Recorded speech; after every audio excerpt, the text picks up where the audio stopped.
नमस्कार दोस्तों, मैं नवनीत नाग। गैरी नाम के एक बहुत ही बड़े साइकोलॉजिस्ट हुए हैं यूरोप में। उनके जीवन की एक छोटी सी घटना के बारे में हम आज बात करते हैं। उनकी पत्नी ने उनसे कहा कि जो हमारे घर का मुख्य द्वार है, जिसकी एक चाबी मेरे पास रहती है, मुझे लगता है उस ताले में कुछ समस्या है और मैं अपनी चाबी से उसे अच्छी तरह खोल नहीं पा रही हूँ। तो गैरी ने कहा, नहीं ऐसा कुछ नहीं है, मैं अपनी चाबी से उसे खोल पाता हूँ। तो ताले में कोई खराबी शायद ना हो, शायद तुम्हारी चाबी खराब हो गई हो। लाओ मैं तुम्हें एक दूसरी बनवा के देता हूँ। गैरी तुरंत बाजार गए। एक हार्डवेयर स्टोर पे जाके उन्होंने एक डुप्लीकेट चाबी बनवाई, वापस आके अपनी पत्नी को दी। जब उनकी पत्नी ने वो नई चाबी को यूज़ करना शुरू किया तो समस्या ज्यों की त्यों थी। दरवाज़ा अच्छी तरह नहीं खुल रहा था, ताला खोलने में तकलीफ़ हो रही थी। उन्होंने ये बात अपने पति को फिर से बताई। पति फिर से बाजार में गए, फिर से एक हार्डवेयर स्टोर पे जाके नई चाबी बनवा के लाए। दूसरे स्टोर पे गए, उनको लगा कि पहले वाले स्टोर की शायद मशीन ख़राब होगी। दूसरे स्टोर पे जाके उन्होंने नई चाबी बनवाई और वो चाबी अपनी पत्नी को दिया। पत्नी ने फिर से नए चाबी को उपयोग में लिया, लेकिन समस्या ज्यों की त्यों। अब जब ये 2 बार ऐसा हो गया तो गैरी ने लगा कि कुछ तो गड़बड़ है। उन्होंने अपने हाथ से उस चाबी को लगाने की कोशिश करी, जो कि अच्छी तरह काम नहीं कर रही थी। फिर उन्होंने अपनी खुद की चाबी को उस ताले में लगाया और गौर से देखा तो उन्होंने पाया कि उनके खुद की चाबी भी उस ताले में अच्छी तरह से काम नहीं कर रही थी। तो उन्हें रियलाइज़ हुआ कि हो सकता है ताले में ही समस्या हो। उन्होंने ताले में थोड़ा सा ऑयल वगैरह डाला और ताला एकदम बढ़िया चलने लगा और सारी की सारी चाबियां जो थी वो बिल्कुल बखूबी उस ताले में काम करने लगी। अब ये घटना के बारे में जब गैरी अपनी किताब में लिखते हैं या अपने स्टूडेंट्स को बताते हैं तो वो बताते हैं कि इसे बोलते हैं जीवन में एक garden path concept. Garden path concept क्या होता है? जब हम जीवन में इस तरह की आने वाली छोटी छोटी असुविधाओं को इग्नोर करना शुरू करते हैं, नेग्लेक्ट करना शुरू करते हैं, तो वो धीरे धीरे हमारी आदत में शुमार हो जाते हैं और हम धीरे धीरे उनको जीवन में नॉर्मली स्वीकार करना शुरू कर देते हैं। अब वो एक समस्या नहीं रहे, अब वो हमारे लिए एक रूटीन चीज़ हो गए। जैसे हम सड़क पे निकले, गाड़ी लेके निकले, रास्ते में थोड़े खड्डे हैं, रास्ते ख़राब हैं, गंदा है, कचरा है, तो हम उसके बारे में कोई आपत्ति नहीं दर्शा रहे, उसके बारे में कुछ नहीं कर रहे और हम उसे स्वीकार करते रहते हैं। धीरे धीरे हम अपने जीवन में चीज़ों को स्वीकार करते जाते हैं और हमारी आदत बन जाती है इन सब चीज़ों को स्वीकार करते रहने की। एक सोशियोलॉजिस्ट तो यहाँ तक बोलते हैं कि नासा का जो एक बहुत बड़ा दुर्घटना हुआ था, चैलेंजर दुर्घटना, जिसमें कई अवकाश यात्रियों की मृत्यु हुई थी, उसका कारण भी यही पैटर्न था। क्योंकि शुरू के कुछ जब रॉकेट ऊपर जाके वापस आ रहे थे तब एक समस्या वहाँ के सेफ्टी इंजीनियर्स ने ऑब्जर्व करी, लेकिन वो देख रहे थे कि वो समस्या होने के बावजूद भी रॉकेट जा रहा है और सुरक्षित वापस आ जा रहा है। तो उन्होंने धीरे धीरे उस समस्या को इग्नोर करना शुरू किया। उनके लिए अब वो समस्या अलार्मिंग नहीं रही, नॉर्मल हो गई और उसी समस्या ने बाद में कई अंतरिक्ष यात्रियों की जान ले ली। हमारे जीवन में ऐसी कई घटनाएं होती हैं जिसको हम इग्नोर करते हैं या हम किसी भी कारण से उनको नेग्लेक्ट करते हैं। हम उस पर कोई कार्रवाई नहीं करते, हम उसको सही करने की कोशिश नहीं करते। इसी तरीके से ये सब चीज़ें धीरे धीरे हमारी आदत में शुमार हो जाती हैं।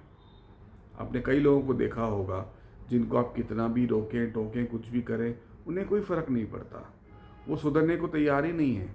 जैसा उनकी ज़िंदगी में चल रहा है, उसको बदलने को तैयार नहीं होते। क्यों? उनकी आदत पड़ चुकी है हर चीज़ को एक अपने ढंग से देखने की। वो कोई भी चीज़ को सही नहीं करना चाहते। जो चीज़ जैसी आती है उसको वैसे ही एक्सेप्ट कर लेते हैं और धीरे धीरे धीरे उनकी आदत पड़ जाती है कि वो किसी भी चीज़ को सही करना ही नहीं चाहते। क्या आप और मैं भी ऐसे हैं? जी हाँ, हैं। हमारे जीवन में ऐसी कई चीज़ें हैं जिसको हम सुधारना नहीं चाहते, जिस पे हम ध्यान देना नहीं चाहते। अब वो चीज़ें हमें अलार्मिंग लगती ही नहीं हैं। शायद किसी दूसरे इंसान को जो हमारे जीवन में अगर आके झांके तो शायद उसके लिए बहुत अलार्मिंग हो कि अरे आपके जीवन में ये सब क्या हो रहा है, इससे आप बहुत टाइम वेस्ट कर रहे हैं, इससे आप अपनी एनर्जी वेस्ट कर रहे हैं, इससे आपकी अपॉर्चुनिटी वेस्ट हो रही है, ऐसा वो आके कह सकते हैं, लेकिन हमारे लिए नॉर्मल है, क्योंकि हमारी वो गार्डन पाथ कंसेप्ट दिमाग में ऐसा बैठ गया है कि हम इजी वे ढूंढते हैं। जैसे गैरी ने अपना ताला जो उसकी चाबी से भी नहीं खुलता था, लेकिन रोज़ थोड़ा थोड़ा थोड़ा थोड़ा वो अड़ता था, तो एक आदत पड़ गई थी कि इतना ज़्यादा घुमाऊंगा, इतना अड़ा हुआ ताला है, तब उसकी आदत पड़ गई थी उस ताले को खोलने की। उसने कभी ताले को ठीक करने की कोशिश नहीं करी। उसने ये नहीं सोचा कि यही ताला कोई और भी यूज़ करता है, उसे भी शायद समस्या हो रही होगी। वो तो जब उसकी पत्नी ने उसे बोला कि मेरी चाबी से भी ताला नहीं खुल रहा है, तब जाके वो दूसरी चाबी बना के लाया, लेकिन उसने ताला ठीक करने की कोशिश नहीं करी। और जब दूसरी बनाई हुई चाबी भी नहीं चली तो फिर से एक चाबी बना के लाया।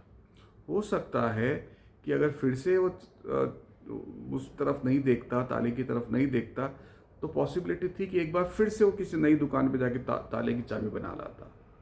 हम अपने जीवन में यही करते हैं। जो मूल समस्या है उसका समाधान निकालने की जगह हम जो हमारे दिमाग में परसेप्शंस बने हुए हैं उनके ऊपर काम करते रहते हैं, जो हमें इजी लगते हैं। कुछ चीज़ें हमारे दिमाग में फिट बैठ गई कि नहीं, ये तो ऐसा ही होता है, ये तो बिल्कुल ठीक है, ये तो सही है, ये तो गलत है। हम उसको सुधारने की कोशिश नहीं करते, हम कभी भी उससे करेक्ट करने की कोशिश नहीं करते, क्योंकि वो अब हमारे लिए ईजी हो गया है। ईजी गोइंग रखना चीज़ों को हमारी एक मेंटालिटी बनती जा रही है। इसी को बोलते हैं गार्डन पाथ कंसेप्ट। और यही एक चीज़ ऐसी है जो हमारी छोटी छोटी चीज़ों को बहुत बड़ी प्रॉब्लम्स में कन्वर्ट कर सकती हैं, जो फ्यूचर में हमें जो चीज़ को अलार्मिंग होना चाहिए था, हम उसको अब ध्यान ही नहीं दे रहे, इग्नोर ही करे जा रहे हैं। हमारे लिए एक नॉर्मल चीज़ हो गई है। जैसे अंग्रेजी में कहते हैं this is a new normal now. जैसे आज के ज़माने में आप देखिए, वर्क फ्रॉम होम एक न्यू नॉर्मल हो चुका है। आजकल तो रियल एस्टेट में कई घरों में ऐसा एडवर्टाइजमेंट किया जाता है कि वर्क फ्रॉम होम करने की सुविधा आपके नए घर में उपलब्ध होगी। आपको एक छोटा सा रूम और एक सा जगह बना के दी जाएगी जहाँ से आप अपना ऑफिस चला सकें। तो वर्क फ्रॉम होम जो कुछ सालों पहले एकदम अज्ञात शब्द था, आज एक न्यू नॉर्मल हो चुका है। इसी तरह से हम अपने जीवन की कई परेशानियाँ, कई कठिनाइयाँ, कई छोटी छोटी चीज़ों को, नेगेटिव चीज़ों को धीरे धीरे इतना आत्मसात कर लेते हैं कि वो हमें नॉर्मल लगने लगती हैं, और बाद में फ्यूचर में यही चीज़ें हमें बहुत तकलीफ़ देती हैं। तो ढूंढने की कोशिश करें आपके जीवन में ऐसी क्या छोटी छोटी चीज़ें हैं जो नेगेटिव हैं और आपने उनको नॉर्मल की तरह स्वीकार कर लिया है। करेक्ट करने की जगह हम उसको नॉर्मल करके बैठे हैं। ढूंढिए और इन पे काम करने की कोशिश करिए, उनको करेक्ट करने की कोशिश करिए, ताकि ये आपके जीवन का न्यू नॉर्मल ना बन जाए और फ्यूचर में कोई बहुत बड़ा झटका आपको ना दे जाए। आई एम श्योर आपको आज की ये बात और ये कहानी पसंद आई होगी, और अगर आपको ये पसंद आई है तो मेरे चैनल को सब्सक्राइब करना ना भूलें। इस कहानी को, इस घटना को, इस इन्फॉर्मेशन को अपने दोस्त और अपने फैमिली मेम्बर साथ शेयर करना ना भूलें। इस तरह की चीज़ें, इस तरह के एपिसोड देखते रहने के लिए मेरे चैनल पे बने रहें। अगले शनिवार फिर एक नई बात के साथ आपके सामने प्रस्तुत होंगे। तब तक नमस्कार।